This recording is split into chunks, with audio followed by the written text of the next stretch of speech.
Private sector अच्छा है, public sector खराब है। क्या इसीलिए बीपीसीएल यानी कि भारत पेट्रोलियम कंपनी का निजीकरण किया जा रहा है?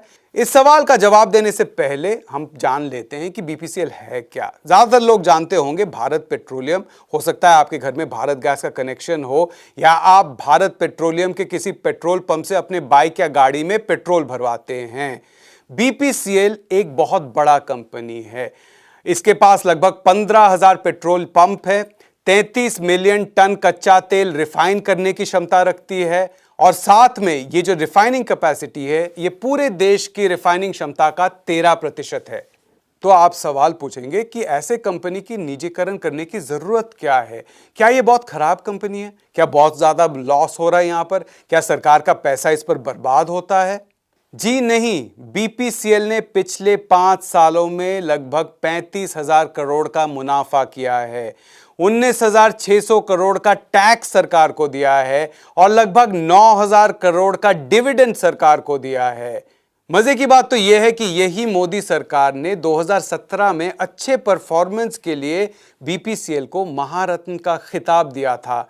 अब आप सोच लीजिए, अगर ऐसे कंपनी को सरकार बेच रही है तो ये क्या हुआ? अपना बेशकीमती हीरा बेचने जैसा है। तो भारत पेट्रोलियम को बेचने की क्या जरूरत है सरकार को? यह जानने से पहले एक नजर डालते हैं कि सरकार को कितना पैसा मिल सकता है ये बेचकर। बीपीसीएल का मार्केट वैल्यू इस वक्त लगभग 1 लाख करोड़ रुपए है और सरकार के पास इसका लगभग 53% शेयर है, यानी कि कंट्रोलिंग स्टेक है। कंट्रोलिंग स्टेक का मतलब क्या है? मालिकाना हक। जब भी कोई मालिकाना हक बेचता है तो उसको प्रीमियम मिलता है, ज्यादा पैसे मिलते हैं। पिछले साल सरकार ने अपने एक और कंपनी को, एचपीसीएल, इसको ओएनजीसी को बेचा था, अपने ही कंपनी को, लेकिन उस वक्त प्रीमियम चार्ज किया था 18%। वही प्रीमियम अगर बीपीसीएल बेचकर भी सरकार चार्ज करे तो लगभग 65,000 करोड़ सरकार के हाथ आ सकता है। इस पैसे की जरूरत सरकार को इसलिए है क्योंकि सरकार की आय घट गई है। आप जानते हैं कि जीएसटी से जितना लक्ष्य था उतना पैसा नहीं आ रहा है। साथ में दिवाली से पहले ही कॉर्पोरेट सेक्टर का टैक्स घटाकर सरकार ने निजी क्षेत्र को 1,45,000 करोड़ का तोहफा दे दिया है। तो कॉर्पोरेट को तोहफा और इसकी भरपाई कौन करेंगे? सरकारी कंपनी में काम करने वाले कर्मचारी। बीपीसीएल के जो कर्मचारी 7-8 साल से लगातार अच्छा परफॉर्म कर रहे हैं उनको निजी क्षेत्र के हवाले किया जाएगा।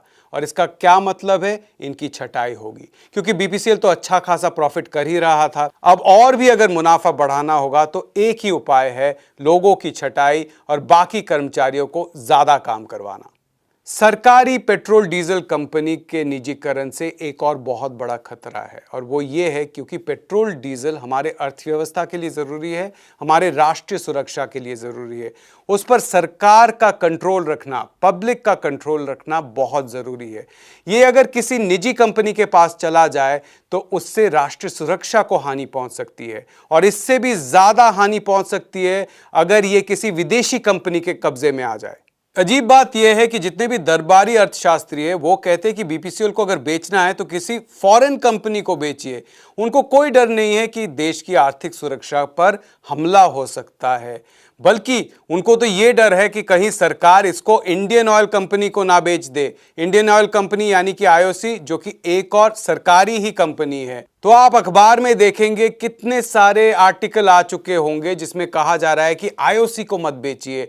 अगर इंडियन ऑयल को बेच दिया तो बहुत बड़ा एक कंपनी हो जाएगा और इससे निजी क्षेत्र को हानि पहुंचेगी। तो पूरा जो ये निजीकरण की बात है ये सिर्फ कॉर्पोरेट के फायदे के लिए है, ये आम जनता के फायदे के लिए नहीं है, ना ही सरकार के फायदे के लिए है। भारत पेट्रोलियम को बेचकर सरकार के पास 60-70 हजार करोड़ आएंगे। पिछले 5 साल में सरकार ने बीपीसीएल से सिर्फ टैक्स और डिविडेंड के तौर पर लगभग 30,000 करोड़ लिए हैं। तो भारत पेट्रोलियम जैसे हीरे को खोना किसी कोहिनूर को खोने से कम नहीं है।